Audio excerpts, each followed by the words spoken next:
Hello everyone. I tried to make a video of section 3.1 earlier in the morning, but it did not work somehow. I could not upload it anywhere, so I'm redoing it one more time. So we are going to start with right triangle 3.1, right triangle,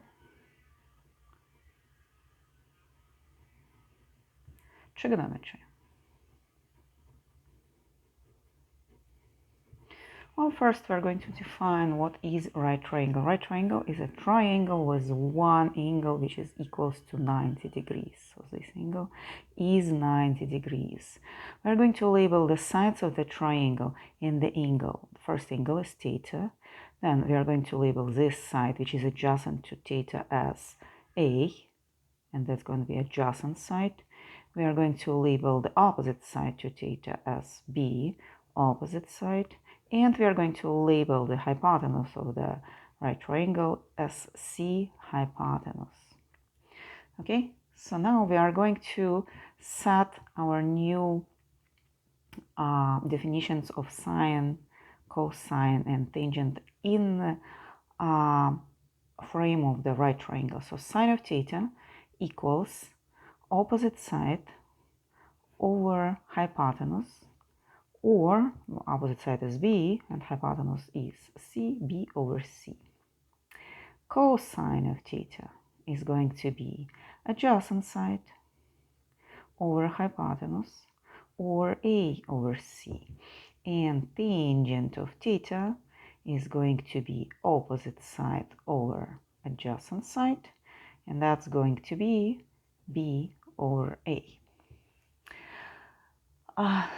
How are we going to use them? Well, I'm going to start with example 1. Example 1, we're going to consider a right triangle, and hypotenuse of this right triangle is going to be given equals to 5, and the side, which is adjacent side, equals to 3, and that's all what is given. Somebody is asking us to find sine of theta, cosine of theta, and tangent of theta. How are we going to do it? Well, first, to find all these functions, we'll need to know all the sides of the triangle. So far we know only two hypotenuse and adjacent side. We need to find the opposite side. How are we going to do it? Well, we are going to write the Pythagorean theorem. So question is, what is side B? Pythagorean theorem tells us that the sum of side A squared plus side B squared equals side C squared, from where we can make up that 3 squared, which comes for side A, plus B squared, which comes for unknown side B, equals 5 squared, which comes for hypotenuse. From where we can just write down that B squared equals 25, which is a square of 5, minus 9, which is equal what? 16. From where we can make a conclusion that B equals 4. Why are we using only positive value for a square root of 16? Because here the number is not just a number by itself, it's actually length of the side. We do measure length of the side only in positive units, like centimeters, meters, inches, but there are no negative lengths. Okay, so now we can use the formulas. We are going to start with sine of theta, and sine of theta is B over C, right? We do know that B is 4, so it's 4 and C is 5. Cosine of theta is A over C, which is going to be 3 over 5, and tangent of theta is going to be B over A, which is going to be 4 over 3. So we found all three functions, right? Now let's talk a little bit about complementary angles. What are complementary angles and what we call complementary angles? Complementary angles. Well, first let's draw a right triangle with all the sides, A, B, and C, right? I'm going to label angle theta, and because I do know that this angle is 90 degrees, I'm going to label the second angle as phi.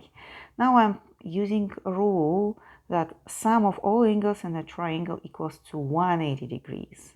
So what I'm going to have theta plus 90 degrees plus phi equals 180 degrees.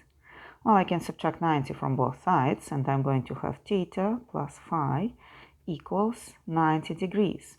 Two angles which are making up 90 degrees complement each other to 90 degrees are called complementary angles. So angles theta and phi are complementary. Well, what does it mean? Well, for example, I can say that theta equals 90 degrees minus phi, or I can say that phi equals 90 degrees minus theta. What is interesting about complementary angles? Well, let's calculate basic functions for angle phi. Let's start with sine of phi. What is going to be sine of phi? Well, sine of phi, if you consider phi, we'll need to use it. Opposite side divided over hypotenuse. So opposite side is A, hypotenuse is C. But if we look at the same triangle from the point of view of theta, we are going to see that A is adjacent side to theta. So that's going to be what? Cosine of theta. So you see that complementary angle, sine of complementary angle equals to cosine of complementary angle. We can also write it down as sine of, because phi is 90 minus theta, 90 degrees minus theta. So sine of 90 degrees minus theta equals cosine of theta. Let's repeat it for cosine. Cosine of 90 degrees minus theta, which is going to be cosine of phi. Well, adjacent side to the phi angle is B over the hypotenuse. And for theta angle, B is opposite side, so it's going to be sine of theta. You see that complementary angles are equal complementary functions, so-called co-functions like sine and the cosine. We are going to have a same for tangent. Let's calculate tangent of 90 degrees minus theta. What is going to be what? Tangent of phi. For us, it's supposed to be opposite side over adjacent, so it's going to be opposite side A over B. We do know that from the definition, we do have B over A is tangent, so A over B is 1 over tangent of theta. We do remember that 1 over tangent is cotangent, right? Cotangent of theta. You see, tangent of complementary angle is equal to cotangent of original one. So that's how it works. Let's consider example of use of complementary angles, not very complicated one, but interesting. Sine of 60 degrees equals what? Sine of 90 degrees minus 30 degrees, right? 30 is a complementary angle to 90. So using the formulas for sine of complementary angle, we can find out that it's equal to cosine of 30 degrees, right? So sine of 60 degrees equals cosine of complementary angle 30 degrees. Well, I'm hoping that everyone still remembers that the sine of 60 degrees is the square root of 3 over 2, and the cosine of 30 degrees is also square root of 3 over 2. So they naturally equal just because of the table, but we do see that also they're working for complementary angles theorem. Okay, so we have a true statement. Okay. So we are going to move to calculations of right triangles or solving of right triangles. So let me remove this piece of paper. Solving right triangles. Solving right triangles. What means solve triangle? Well, sometimes we are going to be given a triangle and some parameters of this triangle. For example, somebody is going to give us a side and an angle, or two sides, and they're going to ask about the rest of parameters. What normally triangle has 3 sides and 3 angles. For right triangles, because we do know that right triangle is going to have one of the angles 90 degrees, we are going to have only like 3 sides and 2 angles actually, right? So we have angle theta, angle 5, and sides A, B, and C. What are major rules we are using to solve triangles? Well, first, Pythagorean theorem, which is a square plus b square equals c square. The fact that complementary angles are making up together 90 degrees, right? We also can use trigonometric functions like sine of theta, cosine of theta, and tangent of theta or phi to connect angles together with sides. So that's all the stuff we're going to use. I'm going to move to example 3, and I'm going to consider triangle, which is making up 40 degrees at the top. It's a right triangle, and the side B equals 2, and they're asking us to find the rest. The rest is the question. And what is the rest? Sides A, side C, and angle theta. Well, what I'm going to do, easiest part of this triangle is to solve for angle theta. Angle theta, according to my expression over here, is 90 degrees minus angle phi. In my case, it's going to be 90 degrees minus 40 or 50 degrees. Now, because I'm given only one side, I cannot use Pythagorean theorem. I need two sides for Pythagorean theorem to find the third one. But what I can use? I can use the fact that tangent of theta equals opposite side over adjacent B over A. Well, I do know theta is 50, so I can write down that actually tangent of 50 degrees equals B over A. I do know B is 2, A is unknown, but now, because I do know tangent of 50 degrees, I can just use a calculator and find numerical value. So I have equation with one unknown A, which I can solve and find out that A equals 2 over tangent of 50 degrees, right? And, well, tangent of 50 degrees is equal approximately, I use the calculator, it's approximately equal 1.19. So I'm going to have 2 divided over 1.19, which is going to give me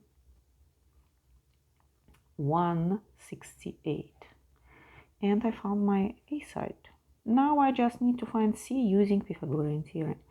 C square equals A square plus B square, from where C equals a square root of A square plus B square, right? And I'm going to square A, which is 168 squared, plus B, which is 2 squared, extract the square root, use my calculator, and find out that it equals 2.61. Well, I answered all the questions, right? I found side C, side A, and also angle theta. So I'm going to move to example number 4. Somebody gives me a triangle, and it has side A equals 3 and side B equals 2 and the right angle over here. And again, they're asking what is side C and what are angles theta and phi. Well, here, because I'm given two sides, I'm going to use Pythagorean identity to find hypotenuse C. Well, I remember that C hypotenuse is equal to square root A square plus B square, just from previous question. And I'm just going to extract the square root. I'm going to put 3 squared plus 2 squared, and I'm going to get a square root of 13. So my side C is square root of 13. Now, to find angle theta, what I'm going to use? I'm going to use again tangent of theta equals opposite side, which is B, over adjacent side, which is A, 2 over 3, right? What I'm going to do next, I'm going to take tangent inverse of both sides of this expression, tangent inverse. On this side, I know that tangent and tangent inverse cancel each other, and I'm just going to get theta.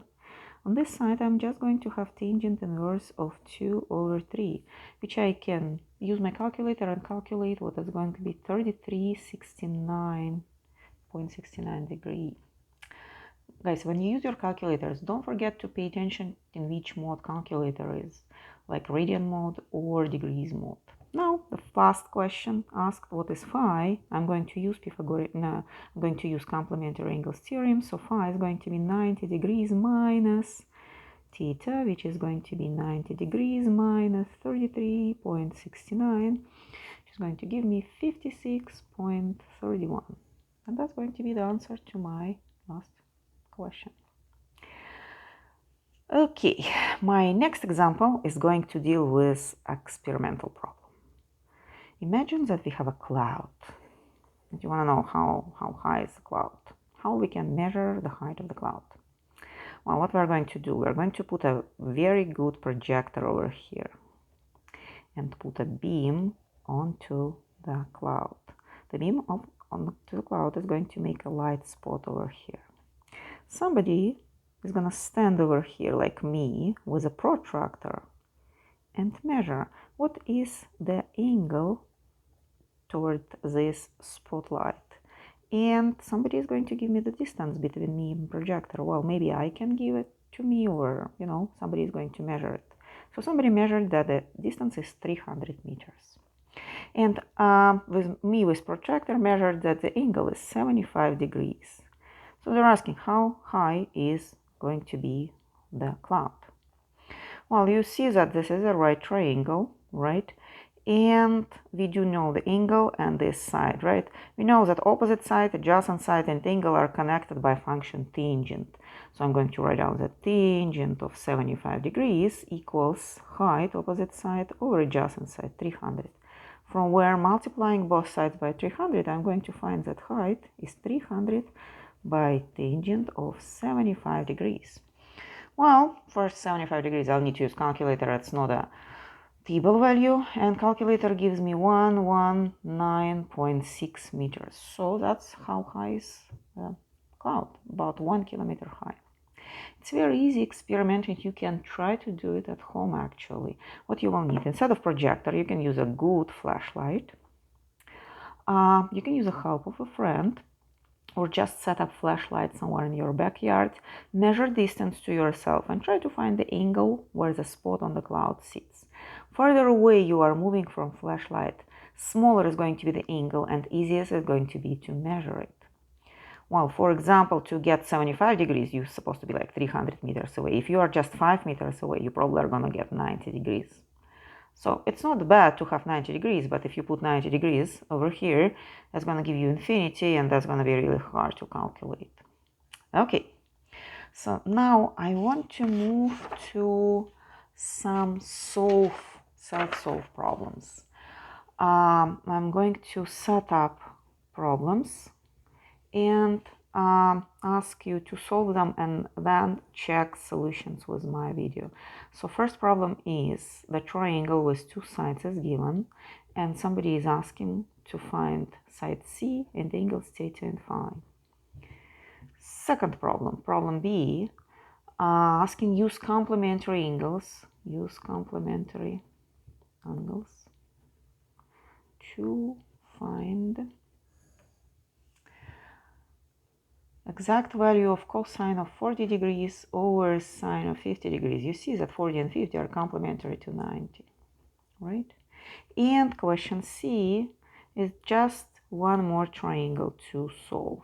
Here we have A, B, C, and I'm going to label my angles as B and A.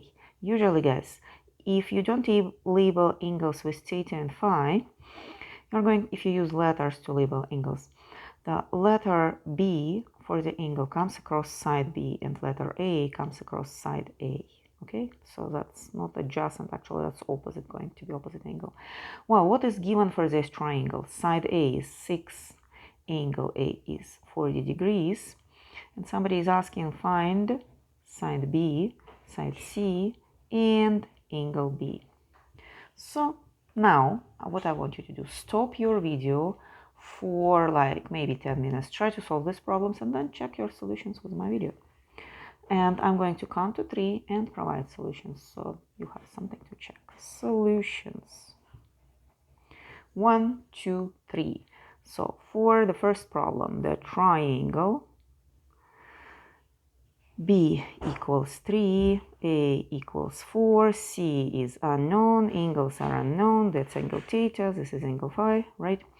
So we're going to start with finding hypotenuse. We remember that hypotenuse is a square root of the sum of two sides, and for us it's going to be 3 squared plus 4 squared, which is going to give us square root of 25, which is going to be 5. So now I'm going to use tangent of theta and B over A, which is going to be 3 over 4, and then find theta as tangent inverse, exactly like I did in the problem I was solving before. And calculator gives me 36.9 degrees. Last step to find phi. I remember that phi is 90 degrees minus theta, complementary angle, and that's going to be 90 minus 36.5, and that's going to be 53.1. So I found all the answers: 53.1, 36.9. Question B. Cosine of 40 degrees over sine of 50 degrees. So I'm going to use complementary angle theorem and represent 40 degrees as 90 degrees minus 50 degrees. You can use it for sine as well. That's my choice to use it for cosine. So complementary angle theorem tells me that cosine of complementary angle is going to be equal sine of original angle. And I do have the very same sign over here, so I'm just going to cancel them, and the answer is 1. Last question we have is to find measurements in a triangle where the angles are given. One angle A is given, right? So how do I find angle B? Well, to find angle B, I'm using complementary angle theorem, 90 degrees minus 40, which is going to give me angle 50 degrees, right? Now, tangent of angle theta, which is like B, my B angle, is going to be what? Opposite side over adjacent side. I do not know opposite side. B is unknown, right? But adjacent side equals to 6. So I'm going to plug everything in. I know that theta is 50 degrees, so I'm going to write down tangent of 50 degrees equals B over 6, from where B equals 6 multiplied by tangent of 50 degrees, which is going to give me 7.2 using calculator for tangent of 50 degrees. Now, I do know B, I do know A. I can calculate C using Pythagorean theorem. A squared plus B squared, C is hypotenuse, right? And my A is 6 squared, my B is 7.2 squared, and I can use calculator, plug everything in, and get 9.4. So I found the angle, which is 50 degrees, right? I found side B, and I found side C. I answered all the questions I was asked. Okay, that's all. Thank you very much.